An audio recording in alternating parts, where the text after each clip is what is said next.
Anyway, today we will talk about two languages in the opposite of the scale. One is the most difficult and one is the easiest, according to the web. Okay, so what we are seeing here is a traditional Japanese calligraphy. So they are writing also from top to bottom and then right to left. So you see the title is on the right and then it is reading from top to bottom. So this is a calligraphy very similar to the Chinese calligraphy. So today we'll look into the Japanese language and the Korean language. The modern Japanese languages use a combination of logographics, that's kanji, which is the very complicated big ones, and syllabaries, which are sound only. And the sound only consists of two types. One is hiragana and one is katakana.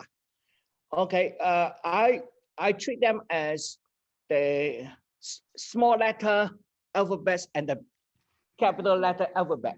Okay, so and they have 45 alphabets in each of them. So there's 90 of them plus about 3,000 in the kanji, that's which they commonly use. 3,000 is still a lot. Yeah, but 3,000 can give you almost everything. So kanji obviously is adopted from the Chinese characters. Sometimes they have similar meanings with Chinese, sometimes they don't. So we will look at how people can understand, how Japanese can understand a pure Chinese writing later on. How long ago was Japanese recognized as a separate language to Chinese? Quite long. I think, don't know. I will get the answer next time. Good on you. Okay, so there are two types of the syllables. And I think this list is the hiragana. And this list is the katakana. Okay, so you will look at this, the hiragana is more smooth, curvy. And the, no, these are syllables. The Japanese alphabets. Looks like Chinese. But they are not Chinese. I can't read them. For example, the do is like do in Chinese. The first one, this one? No, the last bottom one, the fourth. Last one. This one? No, down the Down. fourth one. Down the fourth one. Ah, this one. No. The last one, last row. Last row. Down four. Down This, four. fourth Down one. four, Four. yeah. No, the next one, yeah. This one. Next one. This one. Yeah. I don't recognize this. But anyway. The next one is no, means it's a possessive pronoun. Ah, yeah. And this is two stroke. Anyway, this is their pronunciation. And they have similar pronunciations, just like letters in, just like alphabets in English. Yeah, capital and capital case, lowercase. So they have the same pronunciation, different look. But they are obviously the uppercase, lowercase is written quite different. And it's much more sharp in terms of angles. So uppercase is when you start. No, uppercase and lowercase are used completely different. Usually they. Oh, really? Yeah, well, we will see that a bit later on. I will get somebody talking to you, explain that. Okay, grammar. So how many letters are there altogether? There'd be hundreds. Now this is 45. Oh, okay. And then this is also 45. They have one-to-one correspondence and they sound the same, but they look different and they are used differently. And they don't carry meanings, they only carry sound. So these are like the English alphabets, it carries sounds, it doesn't carry meaning. So kanji carries meaning and the sound varies. So it's very complicated. Let's go through that very quickly and then we'll get to explain it by some videos. So their grammar is subject, verb, subject, object, verb. So we had talked about that last time. Okay, so that's the first video.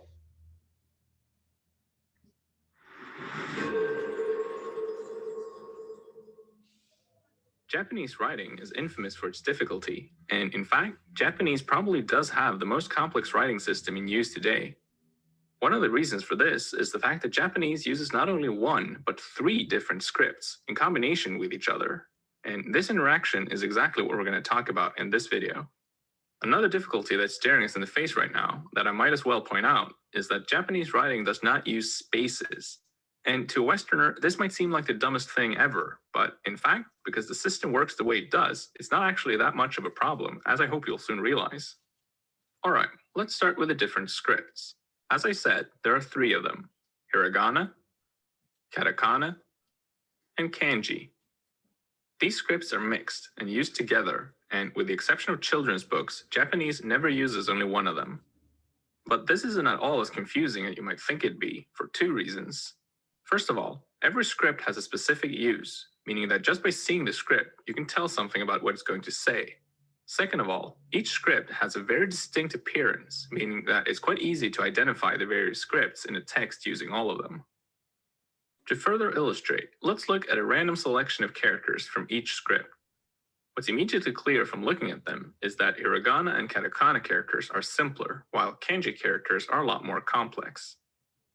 Also note how the hiragana have a much smoother look than the katakana, where the lines and edges are instead quite sharp. Generally, hiragana and katakana characters consist of between 1 and 3 strokes only, while kanji characters generally have between 2 and 20 strokes, which makes for a much more solid look. This goes hand in hand with how the scripts function and how their characters are pronounced. Both hiragana and katakana are syllabaries, meaning that every character represents a possible syllable, or more technically a mora, as in the examples chi, n, fu, ha, ta, and yu. And since Japanese only has a small number of permitted syllables, that makes the number of kana characters small. And in fact, there are only around 45 characters each in the 2 kana scripts, generally corresponding one-to-one with each other as well, just as they do in this example. With kanji, things are different. Kanji do not represent specific sounds or syllables, but instead represent entire morphemes. A bit simplified, that means that kanji represent either word stems or entire words altogether.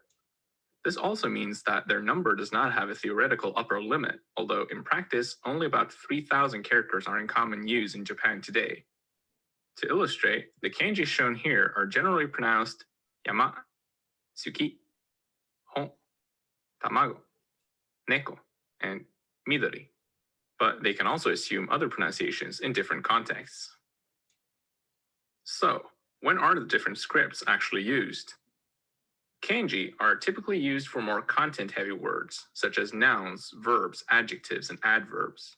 Examples of kanji nouns are inu, neko, mizu, nihon, and kaibutsu. As for non-nouns, these are actually combined with hiragana, where the kanji represents the stem and the kana the ending.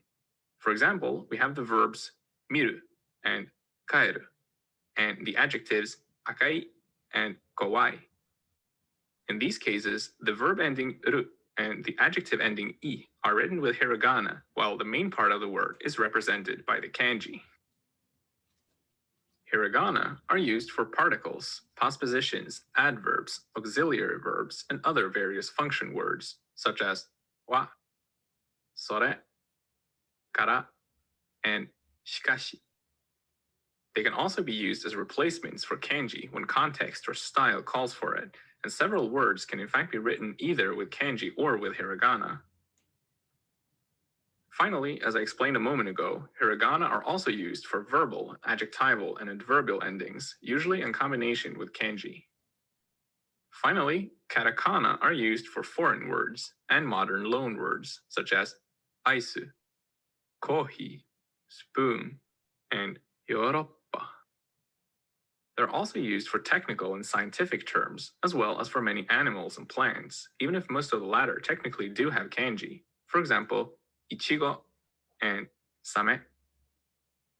Katakana is also used for onomatopoeia, such as pika pika, which is a sparkling sound, and choo choo, which is the sound of a mouse. Finally, katakana can be used to express emotion, surprise, slang, or other kinds of colloquial utterances. For example, words like dame, muda, and keetai are frequently written in katakana. This kind of usage can at times be somewhat similar to how italics can be used in Western languages. Frequency-wise, and perhaps unsurprisingly, kanji and hiragana are overwhelmingly more common than katakana in actual Japanese text. In a 2000 study of an entire year's publication of a major Japanese newspaper, researchers concluded that kanji made up 41% of all printable characters in the corpus, hiragana 37%, and katakana only 6%. What's more, they could also show the following frequencies for kanji usage. What this means is that already the 500 most common kanji make up 81% of all kanji in the entire text corpus. The 1,000 most common make up 95%, and with the 3,000 most common kanji, you've pretty much covered everything. And while 3,000 might sound like a lot at first glance, it's actually not that bad, considering the 45,000 or so kanji that might make up the remaining 0.03%. In fact, this is great news for the learner, because with only a couple of hundred kanji, you'll be able to recognize more than half of the characters in a normal Japanese text. Also, since kanji tend to be content-heavy, it's no surprise that they're common in newspapers and more formal texts. But this also means that in more informal texts, the amount of kanji will go down and more of the content will be expressed through kana, which is also good news for the learner. So, how does it all look in practice? Let's have a look at some sentences, shall we? 猫は青い魚を見ている。 This sentence means the cat is watching the blue fish, and here we see a prime example of the distribution of kanji in hiragana. There are 4 kanji in the sentence, representing the content words cat, blue, fish, and the stem part of watching. The hiragana, in turn, represent the topic and object particles, the verbal ending, as well as the final auxiliary verb.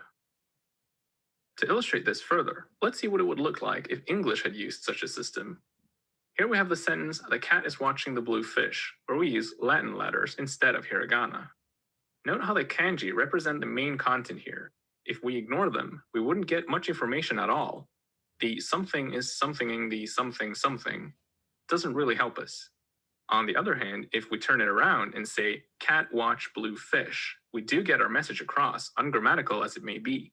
And this relation to content is actually not too shabby as a rule of thumb for how kanji and hiragana are normally used.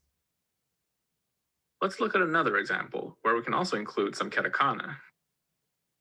スミスさんはハワイで私に車を買ってくださいました。 Here the words Smith and Hawaii, both foreign names, are written with katakana.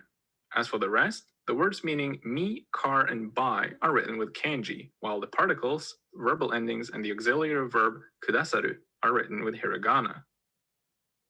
If we make it English, it could look something like this, ignoring the fact that these particular names wouldn't be foreign in such a case. This is a good illustration of how the 3 writing systems interact with each other. They all have their own specific function, meaning that you get different information from each, and also that you know what to expect when you see them.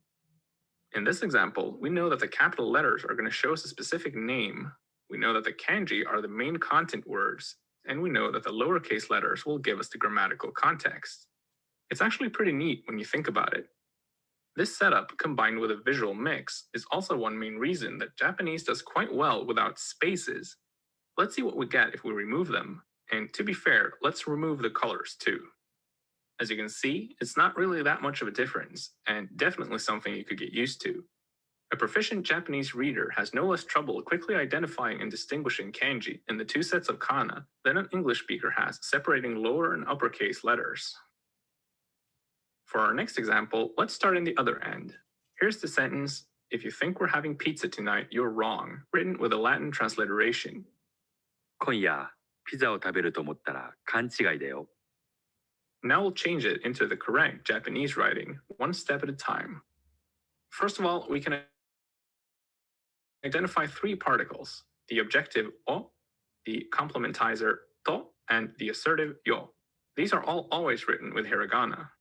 We also have the word da, and although it might look like a particle too, it's actually an auxiliary verb, although writing-wise it's of less importance since this too is written with hiragana. Okay, so next we have an adverb, konya, meaning tonight. Adverbs are tricky because they tend to be less straightforward than other word classes. Some adverbs are written with kanji, some with hiragana, and some can be written with either of the two. As for this word, it's written with kanji, and so that's what we'll use here too. So now we're left with two nouns and two verbs. Nouns are generally quite simple in this regard since they tend to use kanji, and this is also the case for kanchigai, even though this particular word also has a hiragana character representing the final vowel. Pizza is an exception to this because as a quite apparent loan word, it'll instead be written with katakana. As for the verbs, you'll recall how they tend to mix kanji and hiragana, using the former for the stems and the latter for the endings.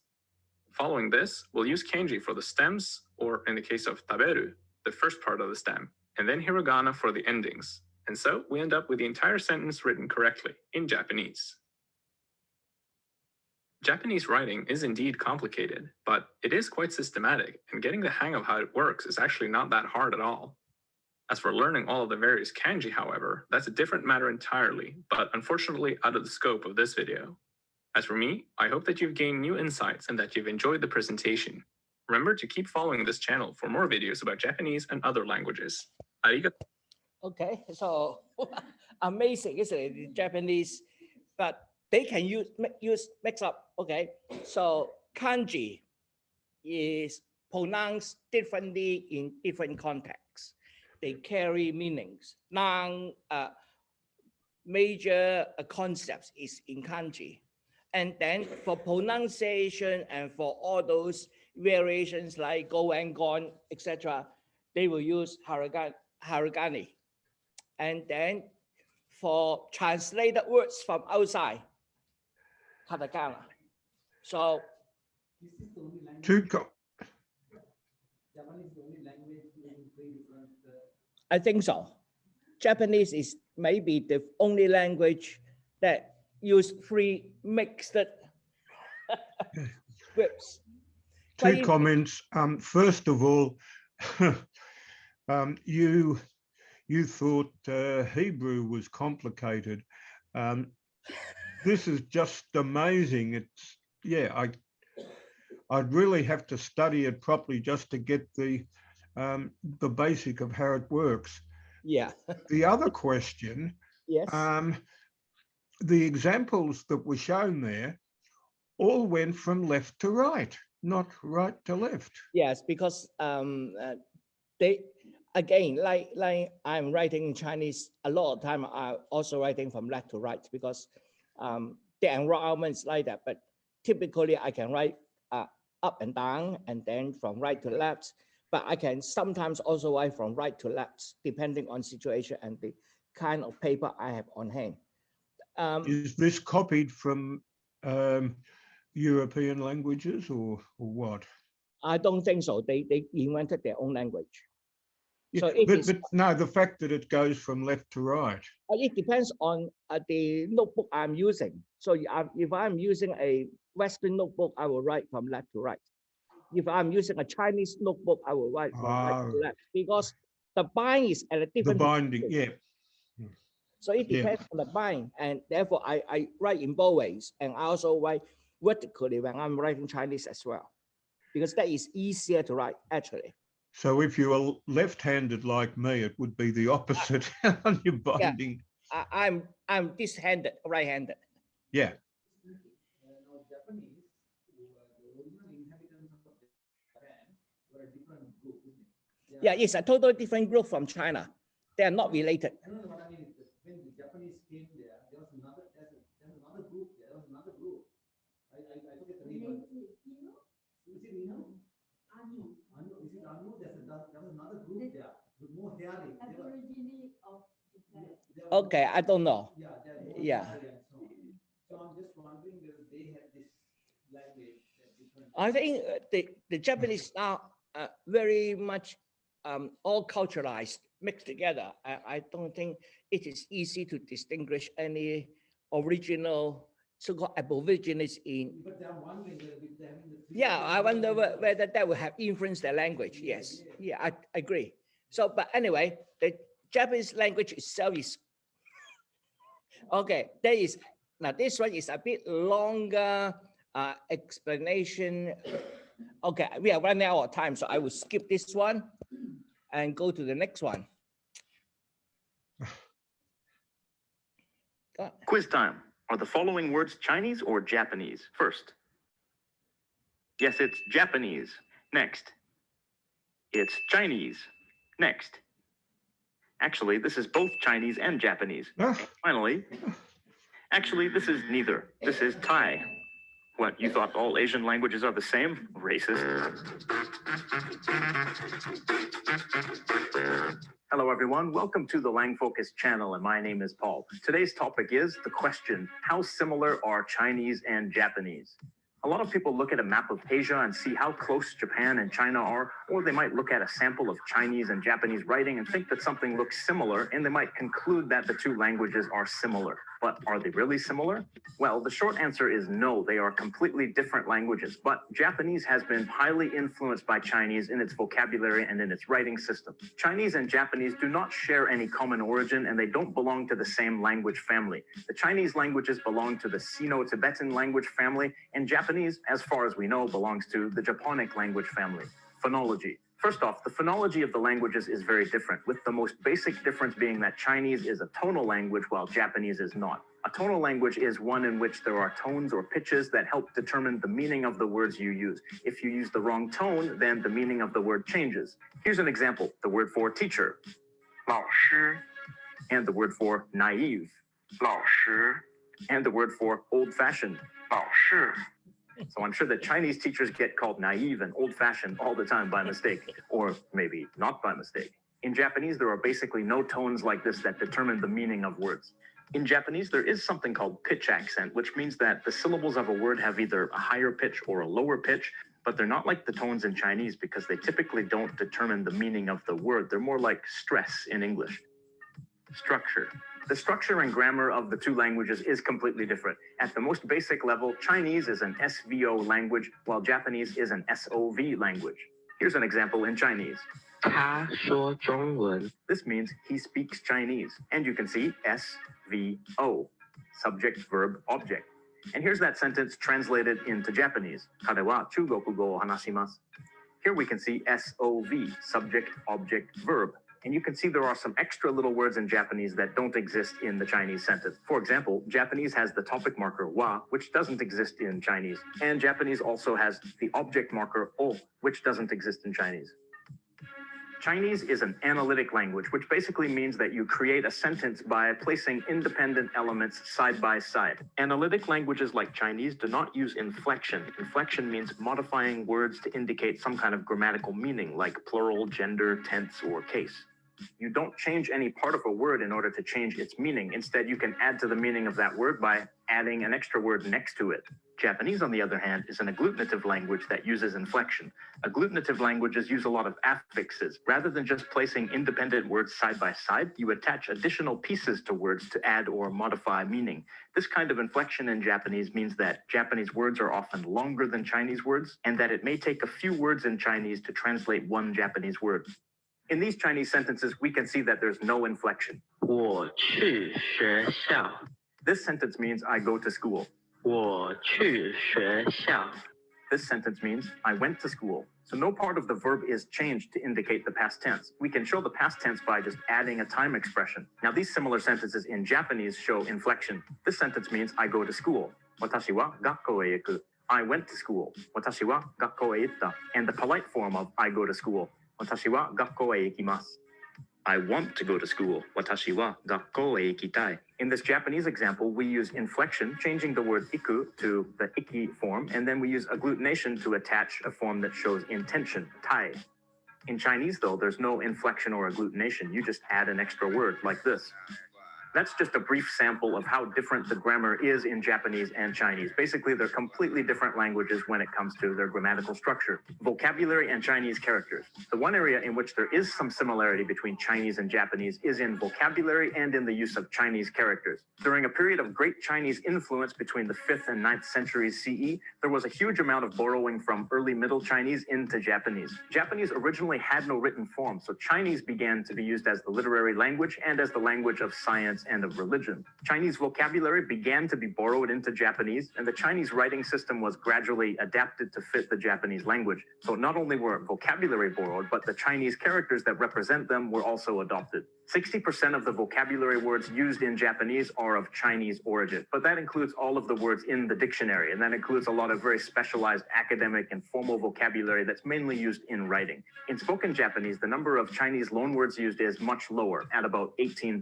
The borrowed words were almost all Chinese nouns, even though in Japanese they might be used as verbs or as adjectives. That's just one way in which the vocabulary is used differently. But also, the pronunciation of those Chinese words that were borrowed into Japanese changed to match the Japanese phonological system, and that included the loss of the tones of those words. And also, these words were borrowed a long time ago, which means that the words have also changed in pronunciation in Chinese. So the pronunciation has diverged quite a bit, meaning that modern Japanese pronunciation and modern Chinese pronunciation of similar characters or words is quite different. And it's also important to point out that Mandarin was not the standard form of Chinese back in those days when those vocabulary words were borrowed into Japanese. So even at the time they were borrowed, the pronunciation was different from standard Chinese today. And from what I understand, the modern Japanese pronunciation of those loanwords is often more similar to modern Cantonese than it is to Mandarin.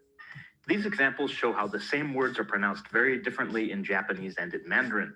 The word for family, in Japanese it's kate, and actually in Japanese the meaning is more like household or home, and in Mandarin, 家庭 Next, the word for death, in Japanese, shibo, and in Mandarin, 死亡 Next, the word for season, in Japanese, kisetsu, and in Mandarin, 季节 and the word for home country, in Japanese, bokoku, and in Mandarin. 母国 So you can see that these words look the same and they have basically the same meaning, but they sound very different. So Chinese vocabulary represented by Chinese characters were borrowed into Japanese, but those Chinese characters were also then applied to native Japanese vocabulary that had a related meaning to those Chinese loanwords. That means that a Chinese speaker can often look at a native Japanese word and understand its core meaning without knowing that Japanese word because the Chinese character is used to represent it. So Chinese people can often read a text in Japanese and they can make sense of the basic meaning of it based on the Chinese characters, but they won't understand all the details. And the same is true in reverse. Japanese people can look at a Chinese text and kind of make sense of the meaning of it based on the Chinese characters that they know. But it is easy to misunderstand the details of what's written, especially if they have zero knowledge of the other language.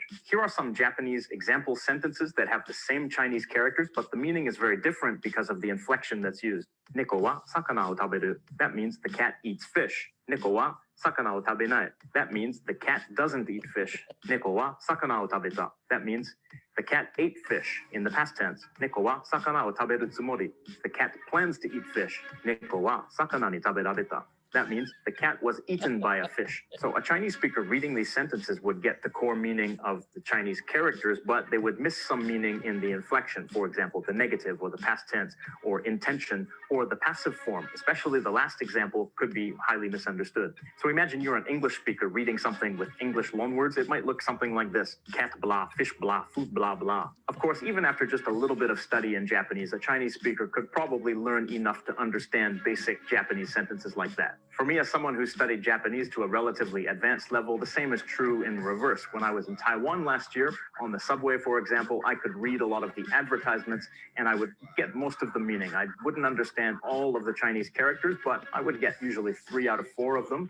And the fourth one would be new to me because in Chinese, there are a lot of characters that actually aren't used in Japanese at all. But just getting 3 out of 4 of them was often enough to understand the basic meaning of that advertisement. But of course, I had no idea how to pronounce those Chinese characters. characters. And if I tried to read them out loud like Japanese, I would hear laughter from both my girlfriend and from local bystanders. It might seem strange that I can look at a Chinese character in Chinese and understand what it means without knowing how to say it. But think of it as a symbol like a number. The number 7 right here is pronounced differently in different languages, but when you see it, you know what it means, no matter how you pronounce it. Chinese characters are kind of like that, except that they represent a much wider range of meanings.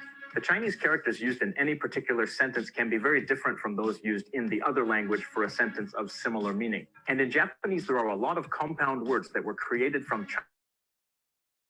Chinese characters, but those compound words don't actually exist in vocabulary created in Japan. Here are some examples of Wasei Kango.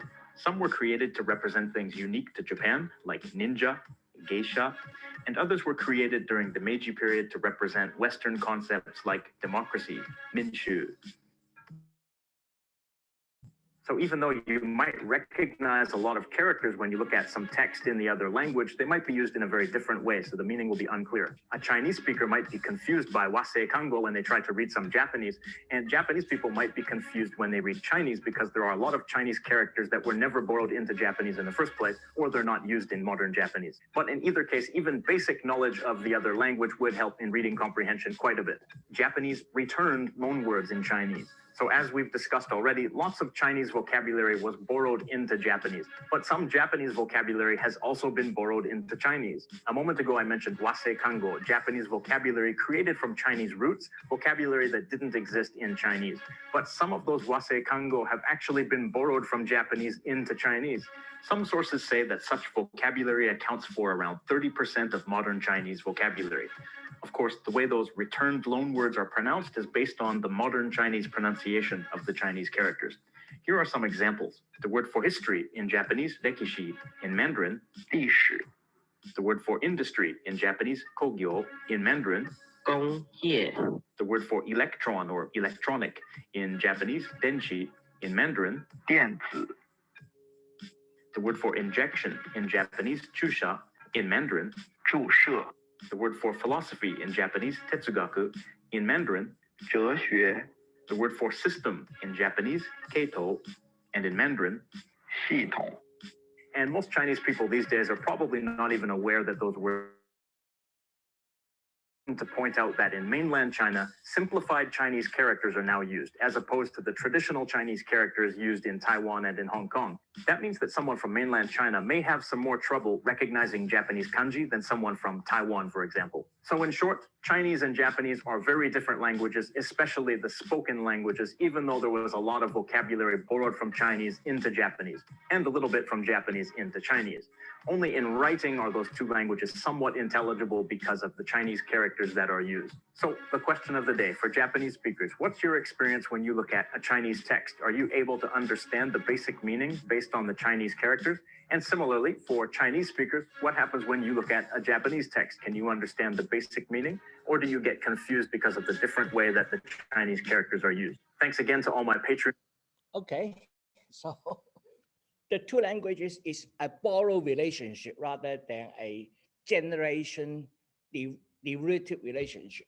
But to me, as a non-Japanese and a Chinese speaker, when I hear, it looks like in the Chinese language, you are good the tongue. There are more things done with the tongue than in the Japanese. Like it's more complicated. It sounds like Japanese is, you know, Well, I don't recognize. the tone. I don't know how to explain, but I don't recognize that, maybe because my mother tongue is Cantonese. So this is all inbuilt. I don't realize that I use so much tongue, if you say so, but now, you know, I heard about Danish, you know, when that Aussie lady married that Danish prince and said, and Danish language is very complicated. They do something with the mouth. Speaking of It's more complicated, basically. tongue and so on. Yeah, palate. I'm just wondering that Chinese compared to Japanese seems to have that. When I compare, and I hear. well, I think we should get a third person kind of compare the languages, because I'm born into it, so I won't notice that my tongue has been moving something. Maybe European doesn't move in that way, for example. I don't know, because I really haven't got it. But in terms of tongue, there's also one interesting is about tongue rolling. Can you curl up your tongue? How? So it again is genetic. Some people can, some people can't. For example, I can curl up my tongue. So some people can't. And I, You can is because of the your language. no. Some of Chinese can't. Some Chinese also can't curl up the language. I can also curl up my tongue in this way. A lot of people can. So, but it doesn't affect that even in the Chinese population, there are people who can't curl and can't curl, but they speak perfect Chinese as well. So I don't know because I have much more control of my tongue. So But you know, the inflection, like in Japanese, the inflection is so important. If someone is slightly deaf, it will be really hard, isn't it? yeah, if you are deaf is very difficult. But it seems that even in Chinese, lips reading is also pretty accurate. Really? Accurate. They can lip read. So when you speak, then they can watch your lip and then you understand quite a bit about what you are saying. So Is there much use of positioning on the palate in Chinese? The upper soft palate and the back? no, again, because I speak that language, I don't realize that is an issue. So that doesn't resonate to me. I don't know. Okay, running out of time a little bit. So just have a little test to see whether Japanese people can read Chinese.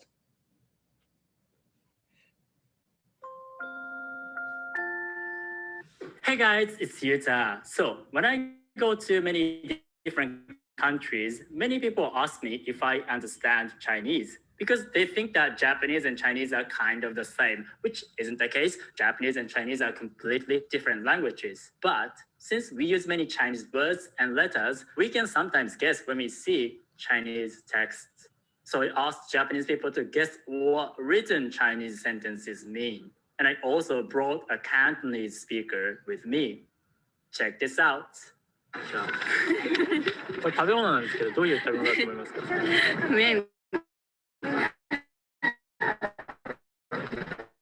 麺っぽいよね。ラーメン的な。これはなんか牛の内臓のラーメンらしいです。そんなの食べたくないんだけど。読むとどういう読み方になってますか？牛雑ラですよね。発音は牛雜拉麵。全然分かんない。Okay, 和 so 装。 let me stop here for the time being. So what is showing here is on the lower right corner is the Chinese words that is showing to the Japanese on the street and ask them to guess whether what does it mean. So similar to the test we are talking about, can Japanese read Chinese? So I have go for, because I'm running out of time, so I'm not going to show you the whole video.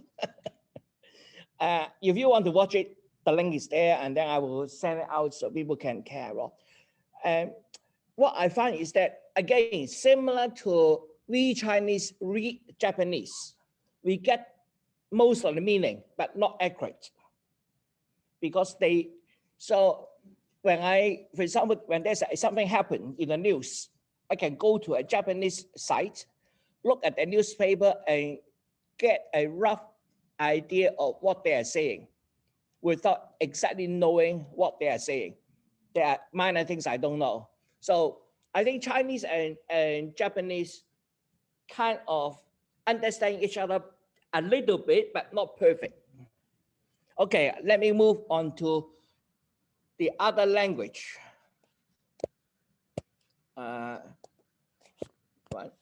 Okay, we have gone through the most complicated language. Now we go to the simplest. I don't know whether it's really simplest, okay?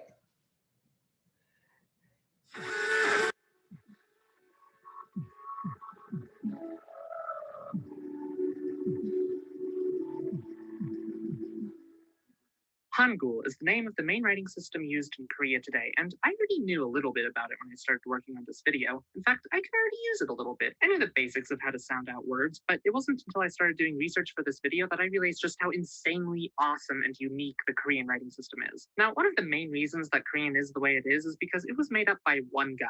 Now, a lot of writing systems are purportedly made up by individuals, but Korean is a little bit unique in that it isn't directly based on any single other writing system. And you start to see why when you look at the situation that Korea was in before Hangul was invented. At the time, Korean was written entirely with Chinese characters. Some of you might remember how most of the point of my last video was how a lot of languages have writing systems that fit their grammar really well and how it would be much more difficult to write some languages with some writing systems. Well, the Chinese writing system works by associating a different symbol with every word, which is kind of okay for Chinese because Chinese is an analytic language and it tends to use a lot of smaller words rather than a few big ones, so it only has a few words comparatively. But Korean is an agglutinative language, similar to Japanese. In Korean, you're constantly making bigger and bigger words by squishing together smaller ones. So how in Voynich's name are you supposed to do that with Chinese? Trying to associate every word in the Korean language with its own symbol doesn't even make sense. I mean, you'd have to have a different symbol for every possible combinations of sounds. And do you have any idea how long Korean words can get? And yet, somehow, they managed to do it. I'm a bit unclear on the details, but as far as I can tell, they had this really absurdly complicated system where smaller words each had their own symbol and common prefixes and suffixes each had their own symbol, and besides that you had symbols that were associated with individual sounds or sometimes syllables or sometimes morphemes, and some symbols did all of these depending on the context, and it's just like, why would you live like that? Not surprisingly, not too many people could read and write at the time. Mostly it was just upper class academics who could read and write, who could afford to study how for years and years and years, but most of these academics didn't particularly mind all of this insanity because they wanted to be more like China, which for them was a symbol of refinement and civilization. So who eventually did come along to propose something different? None other than the emperor himself, Sejong the Great. Sejong was emperor of Korea during the early 1400s, and he was one of Korea's coolest emperors, and not just because he personally invented Hangul. For one thing, he was a hardcore Confucianist. He believed that it was his duty to use his power to benefit the people as best he could, and one of the major things he did was he began appointing people to government positions based on their merit without regard to class or wealth. One of the biggest Confucian principles he believed in was that everyone should seek to improve themselves by studying and learning. So not surprisingly, he was rather deeply disturbed by the fact that almost no one in his entire kingdom could read or write. And he didn't blame this on the people either. He knew how insanely hard the current system was. He himself actually said at one point that trying to use Chinese characters for Korean was like trying to fit a square handle into a round hole. Because one of his main goals was to make a system that was really easy to learn, he wound up creating probably the simplest, easiest writing system in the world. Seriously, if I were trying to teach you the system in this video, I would probably be mostly done by now.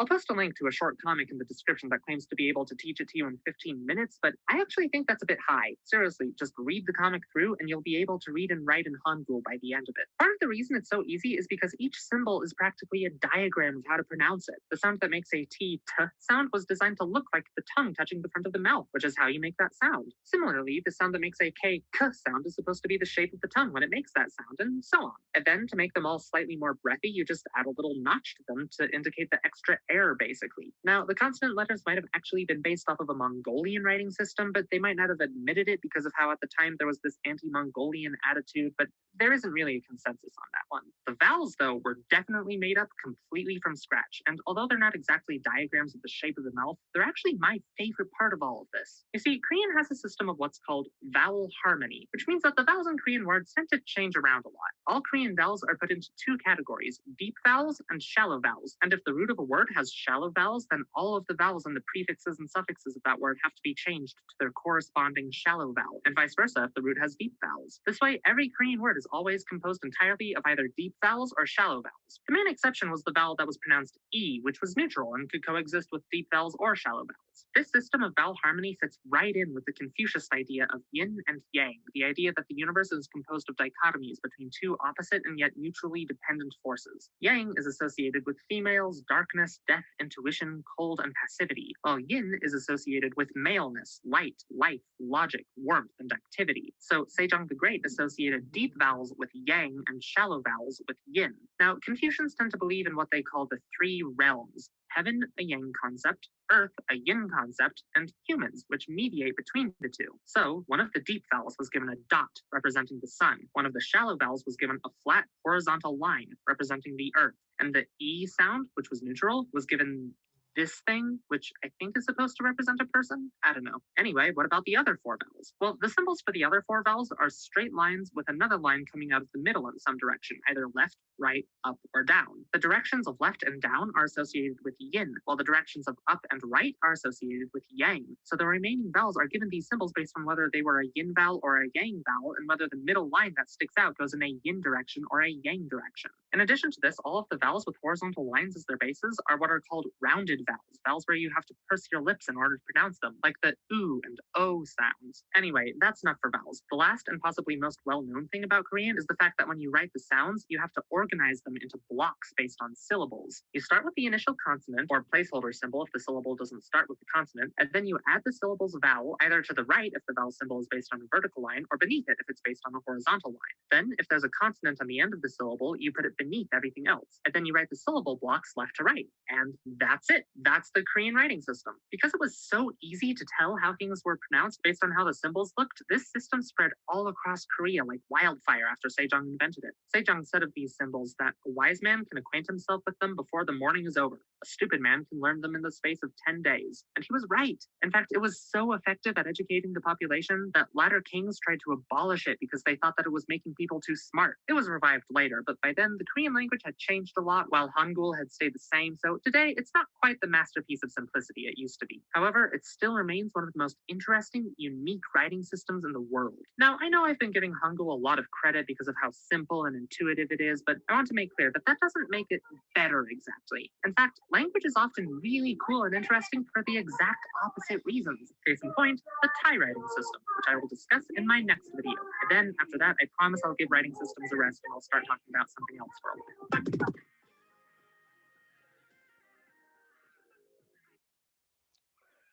Very fast. Okay, it looks like, yeah, simple.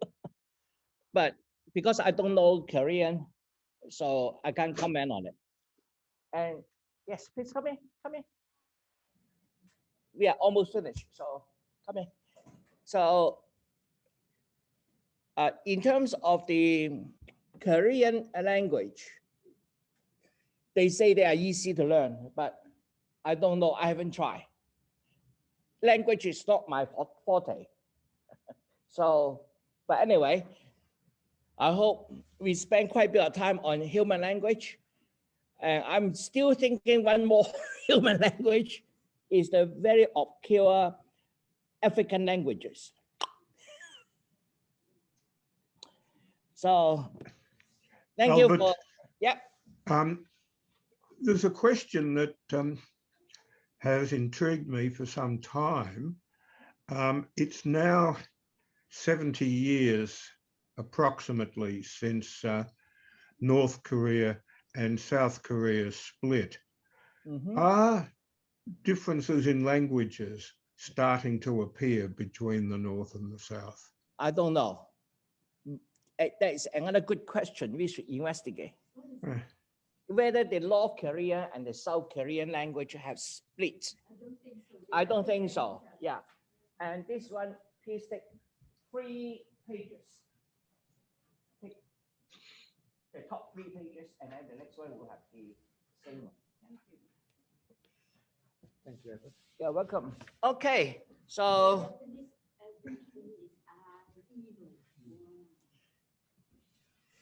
we will see you in the next